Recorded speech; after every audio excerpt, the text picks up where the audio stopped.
मित्रांनो नमस्कार. आपण ही 29/8ला पहिली छाटणी केली आहे. अजूनपर्यंत छाटणी नव्हती केली, पण 2 स्प्रे झाले होते याच्यावर. पण आता छाटणी दोन्ही प्रकारे करत आहे, एक तर विळ्याच्या साहाय्याने आणि दुसरं एक मशीनच्या साहाय्याने. याच्यानंतर आपण एक स्प्रे घेतला, एक आपण बुरशीनाशक घेतलं, एक डेफ्रेश घेतलं, त्याच्यानंतर 19-19 घेतलं, त्याच्यानंतर एक गॅस पॉइजन घेतलं साधंवालं. हे फवारणी केलेली आहे. आता फवारणी केल्यानंतर आजच्या कंडिशनमध्ये आपण आता इथून 3 तारखेला हा प्लॉटचे फोटो दाखवत आहे.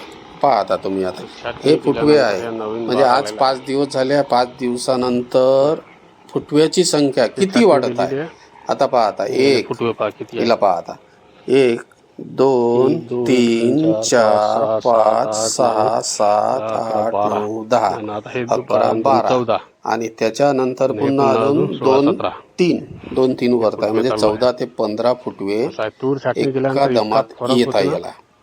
आणि दुसरी गोष्ट, हे तूर आता आपण छाटत आहे, थोडासा वापसा याच्यामध्ये दलदल नाही आहे, काही नाही आहे, त्याच्यामुळे आपण छाटणी केलेली आहे. दलदलीमध्ये जर छाटणी करू नका.